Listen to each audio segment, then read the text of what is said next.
Hello everyone, I'm Chrissy. Welcome to episode 18 of Chrissy Crafts. Come see what's on my hook and needles, what's in my hoop, and what's happening at home. Hello, I am coming to you from my little craft corner on the border of Surrey and West Sussex in the United Kingdom. A warm welcome if you're a new viewer, and a big virtual hug if you are a returning viewer. Welcome back. So before we get started with anything today, I have a giant triumphant moment that I have to share. If you follow me on Instagram, you'll already have seen this, but I'm really so chuffed with myself that I just have to show you. I was supposed to have the rainbow cushion as a finished whip for a ta-da moment for you today, but I had the most outrageous game of yarn chicken and the best yarn chicken victory ever, so I've just put the whole thing on hold so I could show you, and then I'll get on with finishing it. So this is the cushion. It's a big mandala, like a big round circle that you hook in all the different colors, and then you fold it in half and stuff it, and then a series of white pom-poms goes down at the bottom for clouds. It is a fantastic pattern I got from my friend Celine from Crafty CC on Instagram. She did her original version with chunky yarn, and I just thought it was such a clever design, and having a rainbow obsessed daughter, I had to make it for her birthday. I'm going to put a picture of Celine's finished cushion here. So when I saw hers, it was just so inspiring, and I just so happened to have come back from Yarndale with the rainbow mini skein pack from Mothy and the Squid, and I thought I have to make a version of that cushion. Obviously this is 4-ply yarn and not chunky, so my circle ended up being a lot bigger, and the center is actually some DK white yarn that I had, so it's sticking out a little bit, but when it's stuffed no one will notice.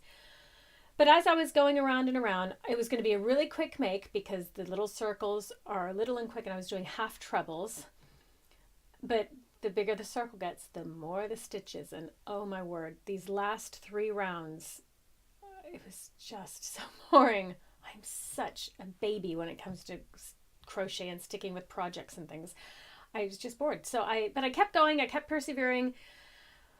But then by the biggest one, I kept noticing, obviously, when you start, the leftover balls of yarn are bigger, and as you use more stitches, they get smaller and smaller. And the orange was quite small when I was finished. I thought, I will have enough red. I will. And that's how much is left. Look at it. It's like, it's not even an inch, I don't think. It's a smidgen. As I was hooking around, it's that moment where the yarn stops being a ball, not even a tiny ball, and just becomes a string. And I'm hooking and I'm looking down at it and hooking and looking down and thinking, oh. Then I started swearing a little bit. I think I scared the yarn, so it stretched out for me, and that's what I've got left. Somebody on Instagram posted, like, how are you going to weave that in? And I felt like saying, well, I think I said, I'm going to leave it out as a trophy. Kind of like, you know, when those crazy hunters go hunting and they like put a stag's head on the wall. I just want that as my trophy of yarn chicken, and I triumphed. I am so giving myself bad karma right now. I'm bragging a bit too much, and I'm going to run out of yarn for every other project for the next 6 months. But hey, little victories, you know what I mean? Little victories. That, I was so happy with that. So I will now either slip stitch or double crochet or somehow sew it up, probably in white because I obviously have no more red left. And then I'll make the giant pom-poms to go along the bottom. Look at those colors, it's so happy. So I will do a ta-da moment on Instagram, and I'll have it with me for the next episode here so I could show you in person. But like I said, I was supposed to have it done today, but well, because you're the one who gets it, you know what I mean? I showed my husband, he's like, oh, you nearly ran out of yarn. And no one else will understand but my tribe, my crafty buddies. I got huge likes on Instagram for this. I got the whoop whoops and everybody. Thank you all so much for cheering for me, because we all need that. I'm happy to cheer for everyone on their silly little victories. Yay! So that aside, what is on my hook?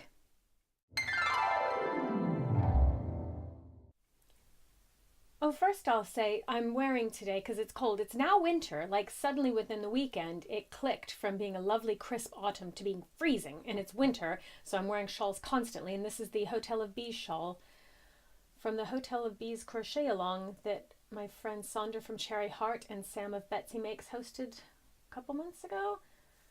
Beautiful shawl, fiber spates yarn. I have all the details a couple episodes back, but it is really lovely and warm and soft.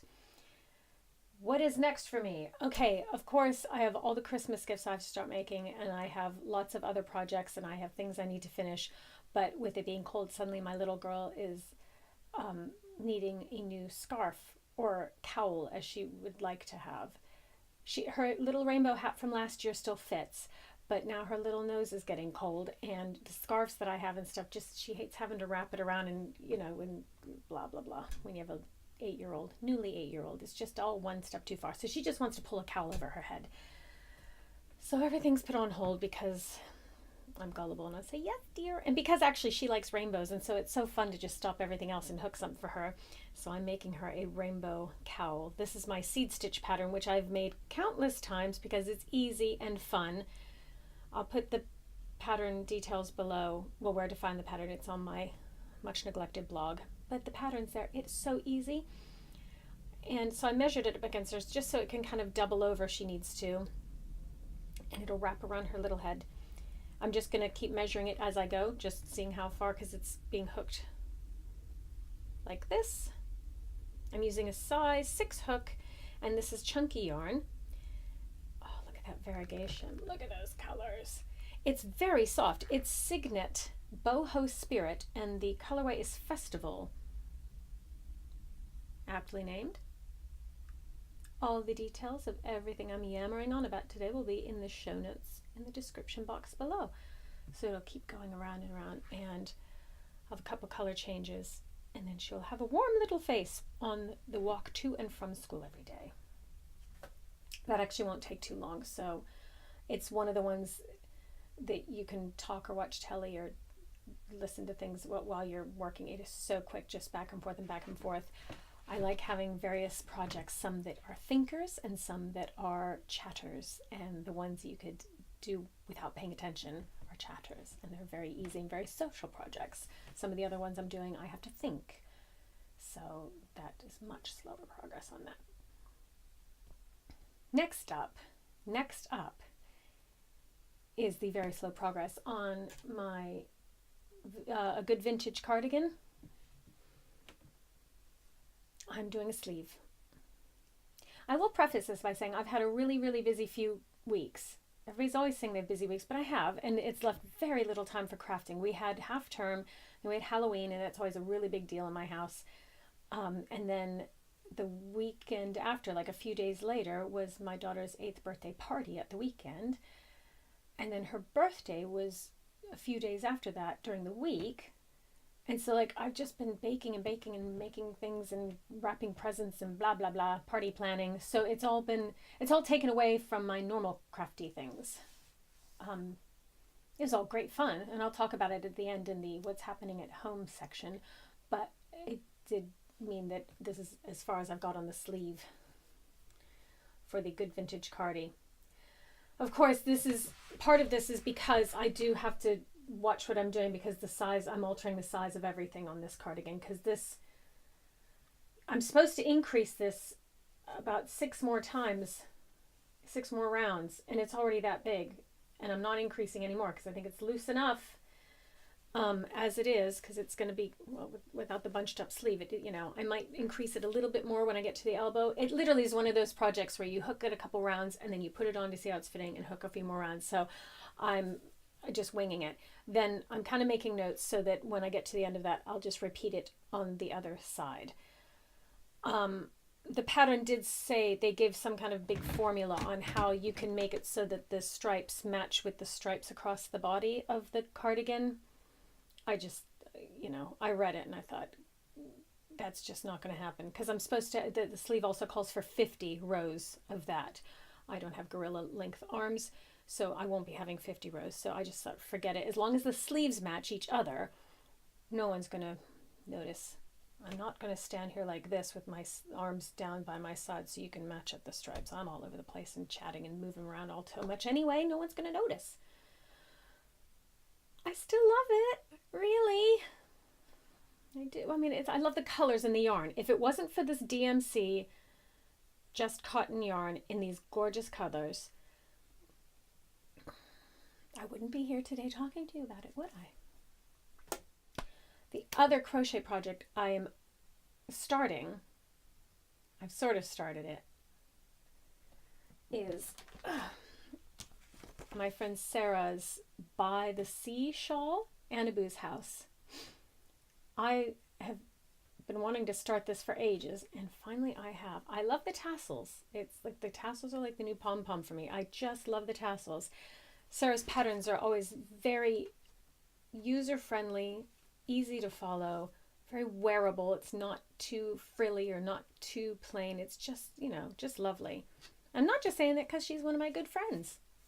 I'd like her. I'd like her patterns even if I didn't know her. I meant that to sound, yeah. Sarah's patterns are fantastic. And I'm going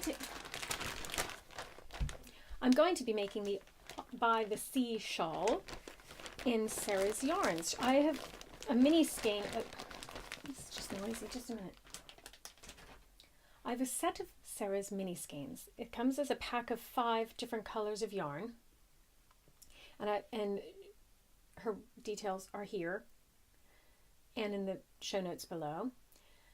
And of course, me being me, I love the neutrals and the pastels and the pale colors.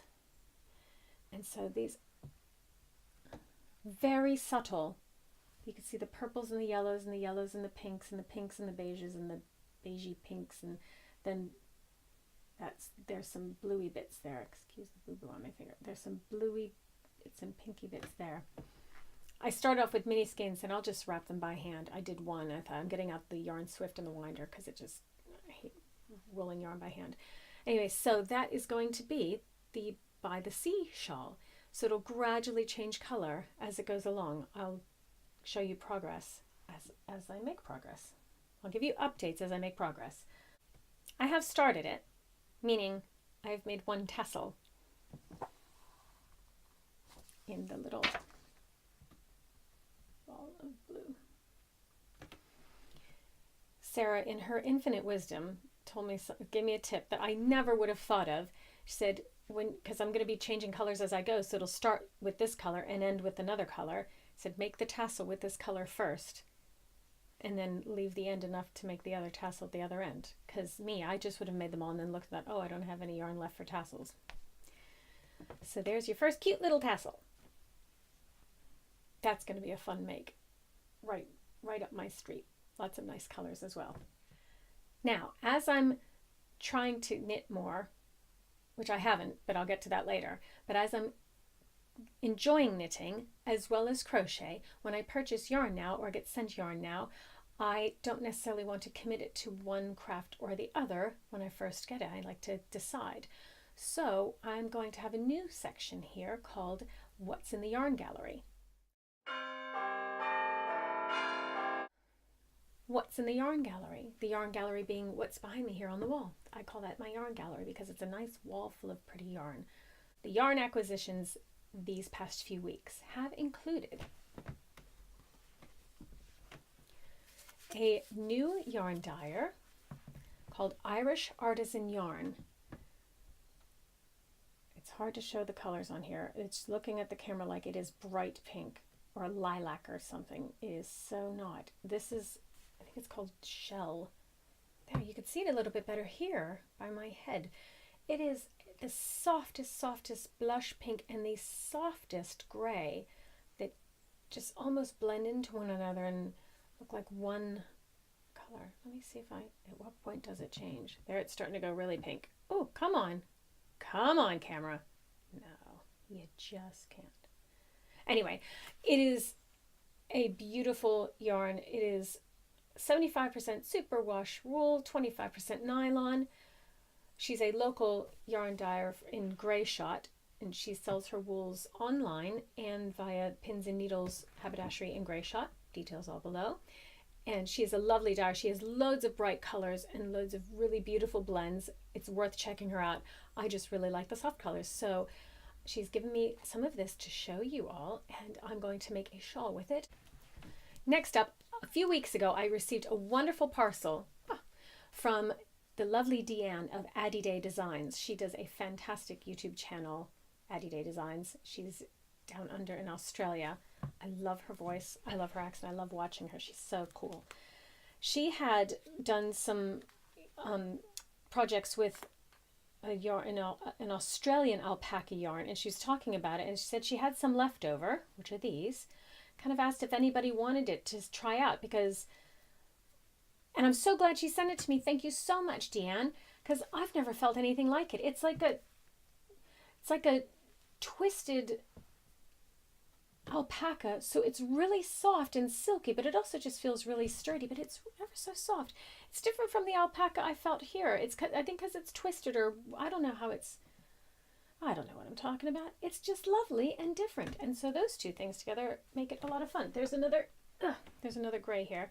So she very kindly just sent me the what was left from her project, and I could totally see a hat for my hubby to keep his brain warm as he works in the home office. Nice manly colors. This is called Adagio Mills. Fantastic label. We do love music references. And they're adagiomills.com.au. I'll put the details down below for that as well. Really, really gorgeous, soft alpaca. Yeah, it feels really sturdy alpaca yarn. Thank you, Deanne. Next up, over the weekend, I went to Festiwool, which was in Hitchin, north of London. And I didn't need yarn. I never need yarn, but I mainly went to be social and to meet up with some friends and to make some new friends. I went up with my fellow Yarndale groupies, Sarah from Annaboo's House and Sharna from Sweet Sharna. We did another road trip. We do love our road trips. And we went up to Hitchin and we met Sam of Betsy Makes and Sandra from Cherry Heart. And we had such a lovely day all together. And I got from, this is Ainsworth and Prynne. This is from the Knitting Shed. I've seen the Knitting Shed. They do all the shows. They're fantastic. And this is Ainsworth Prynne. Did I say that right? Yeah. This is alpaca silk 4-ply, 70% baby alpaca and 30% silk. Look at those colors. It has no name. There was one, and I said to the lovely lady on the stall, are there any more of these? Because this is beautiful. And she said no, because it was a one of a kind, because it didn't turn out like she had thought it would.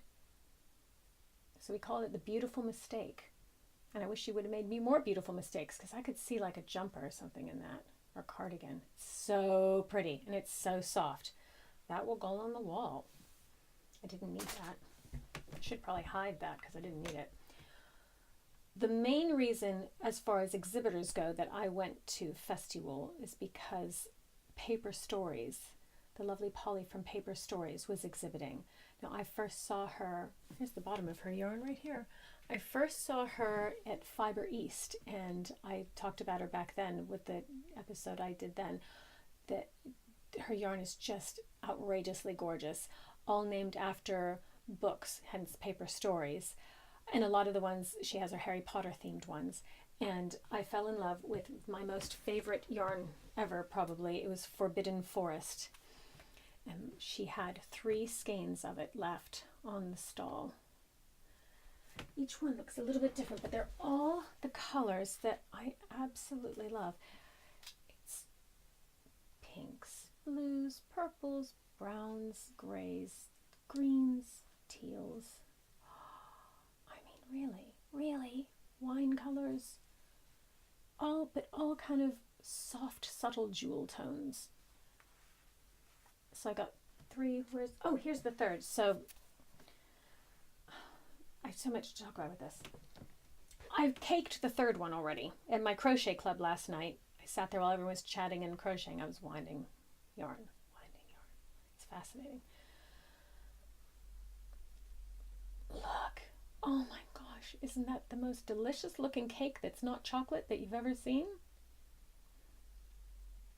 So what I plan to make with this, because there were 3 skeins, it's a different dye lot from that one there. So with this one, I'm going to make a shawl or something, or just leave it there to look at it all the time. With these, I plan to make another design by Christina Heddering, who made the Hotel of Bees shawl. She has a really lovely picking flowers sweater that I've seen on Ravelry. Normally I prefer knitted garments and crocheted items, like accessories, but this crocheted sweater is lovely. It's really pretty.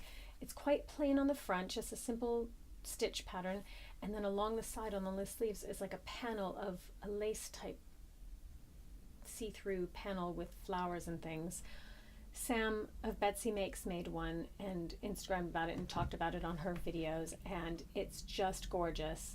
And I asked her about it. I said, okay, look, it looks beautiful. How was it to hook for real? Like, was the pattern good? Was it enjoyable? You know, and she gave it a thumbs up all around. The fit looks beautiful. If I can, I'll put a picture in here.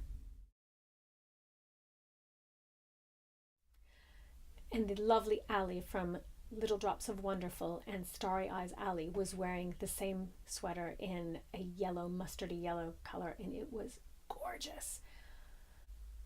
And between the 2 of them, I thought, okay, I want to make that with this beautiful yarn, because I think it'll just, well, I don't know what it's going to do. That's the thing, something like that, I don't know how it's going to work up. And I really, really, really just want to start it now. Just like I could say with everything else I've shown you already. I really, really want to start everything. I don't want to sleep. I just want to crochet and knit and stitch all the time. So I'd have so much more to show you. Anyway, these might make it on the gallery wall, or they might, these might be on the gallery wall while I'm starting to hook this. So, Polly, you're a genius. I love your yarn so much. After this, the next one I had my eye on was the Lucius Malfoy yarn colorway, which is like a hazily green, and because I have hazel eyes, I like that shade of olivey green. Oh, it's gorgeous. Anyway, I have too much yarn and too many whips. I can't be already dreaming about what I'm going to do next when I haven't even started any of these things. Do I have a problem? Do you think I need an intervention? I'm just a dreamer. So those are the latest things I've got in terms of yarn. Now a brief glimpse into what is on my needles. I don't even need to show you the Match and Move shawl in person because it's not come out of the bag since I last spoke to you because of Halloween and birthday parties and cakes and cupcakes and everything. But that's okay. I still love it and I will finish it, and I do enjoy it when I can do it. I also, what will be on my needles, since remember the Road to Gemerton cardigan that's going to be? And the sock yarn, still waiting. I'm not a confident enough knitter yet to cast those on. See, that's the thing. With crochet, I'm confident enough I could start everything and then leave it languishing. With the knitting, I'm still kind of like getting to grips with all of it, with holding everything. So it's really slow going, and I'm keeping it that way on purpose. I know for you knitters out there who are viewing this, it's terribly boring for you because all you see is the same silly garter stitch shawl every single time. But for me personally, it's probably keeping me sane, because if I had 1,000 knitting whips as well as crochet, I don't know, something would crack. Moving swiftly on, let's get to what's in my hoop.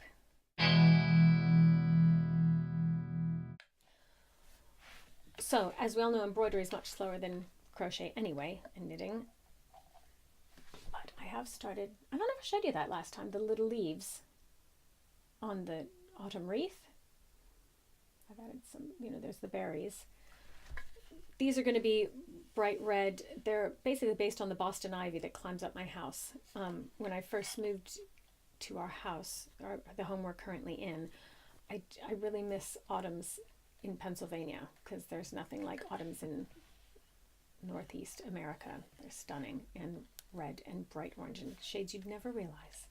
And I don't get homesick that much anymore because I've been here 18 years now, but autumn I always get really homesick because I miss driving around Pennsylvania and seeing the trees and all the colors. You get gorgeous colors here in England, don't get me wrong, but to anybody who is from the Northeast of America or has been there, you know what I mean. Like there's nothing like it. So the Boston ivy plant, I planted outside my house, and it grows up the house, and then every autumn they turn bright red like maple leaves, and orange and yellow. They're beautiful, and then they all drop off. So while they were there, I grabbed a couple, and I'm going to be making, adding a bunch to the autumn wreath.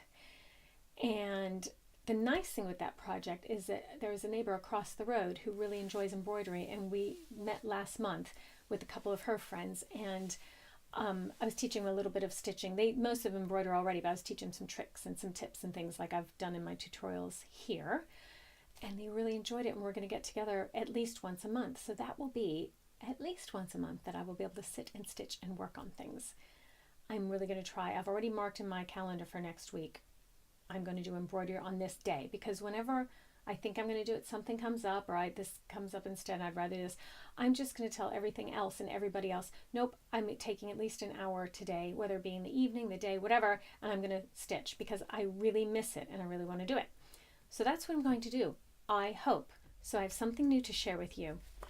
In the post the other day, I got this.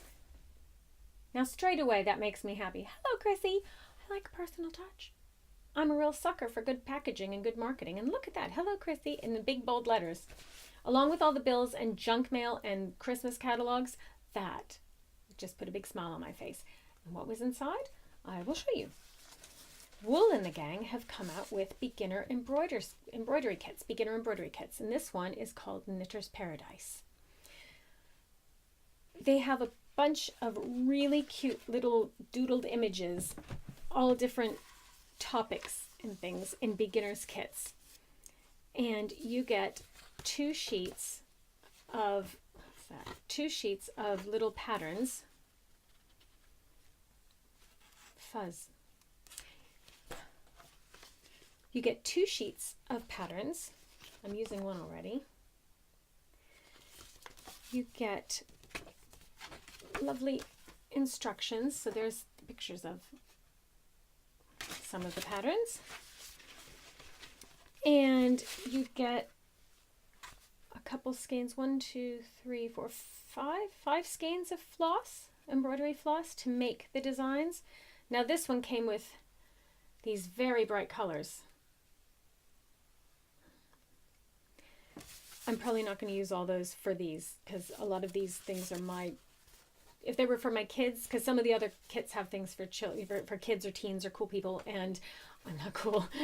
So I'm going to use my subtle colors. There's a gray in there, nice gray. But what I've chosen first is, because it's quick and I can show you quickly, the very clever thing about this, that if you're new to embroidery, this is a fantastic kit because it's kind of like foolproof. I have my project bag Life is One Big Whip that I stitched and made, I don't know, years ago.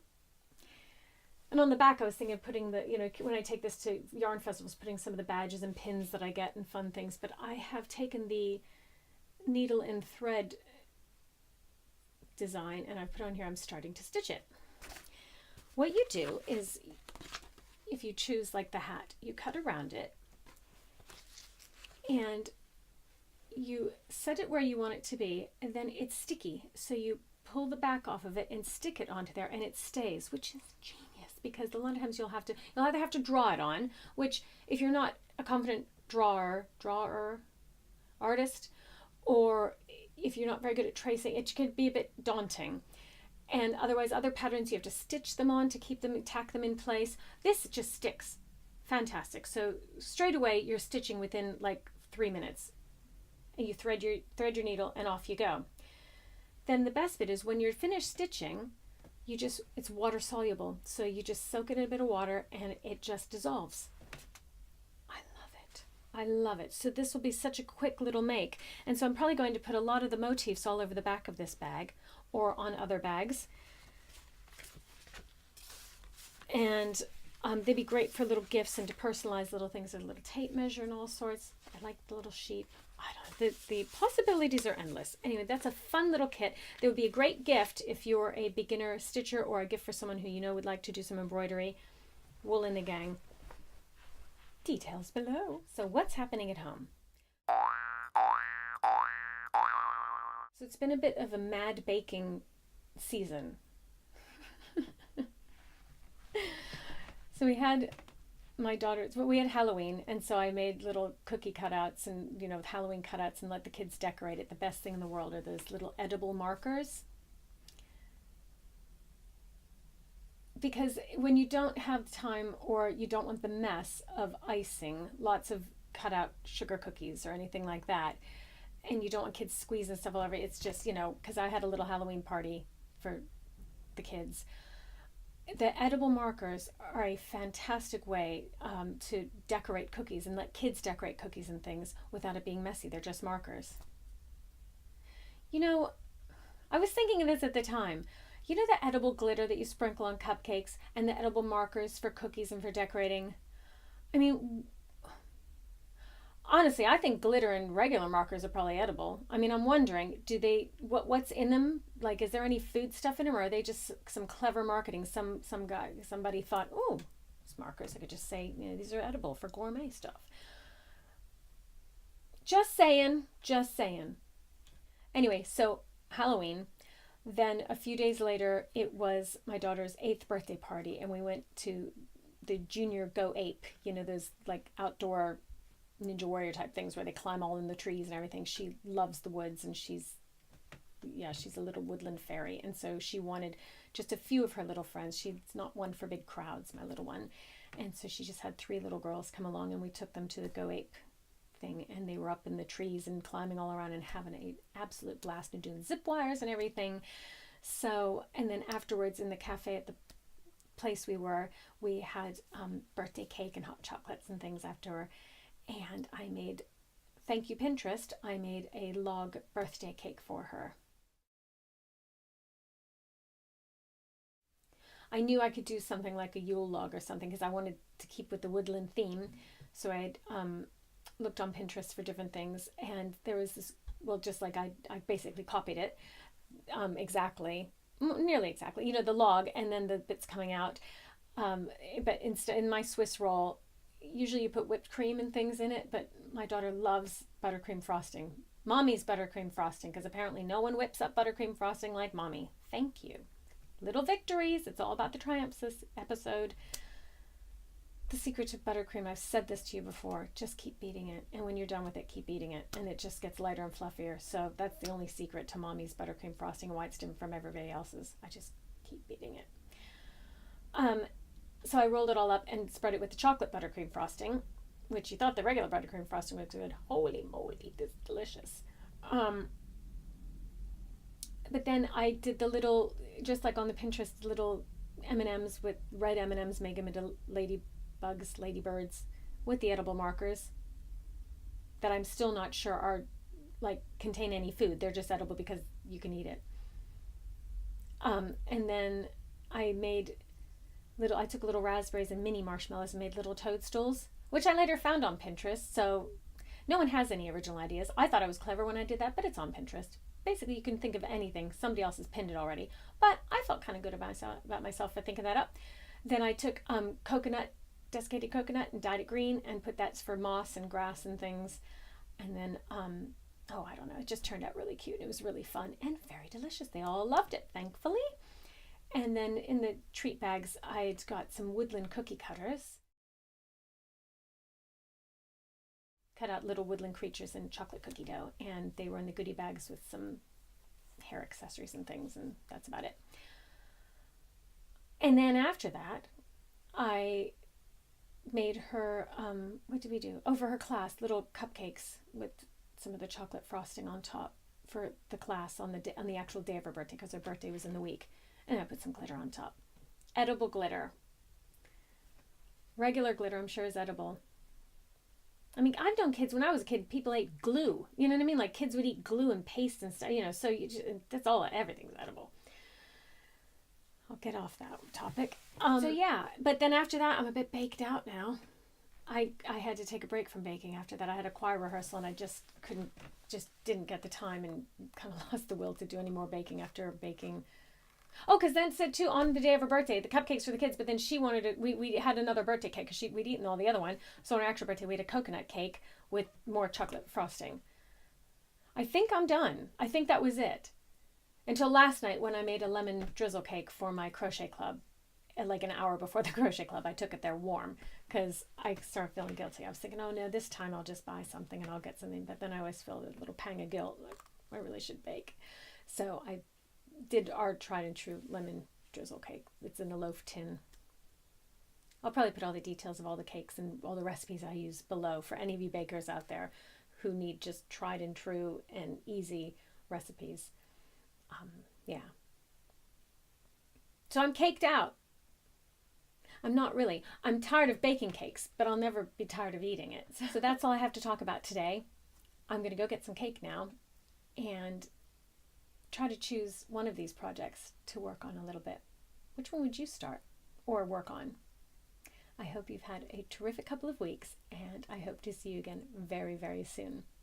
Thank you for watching. Bye.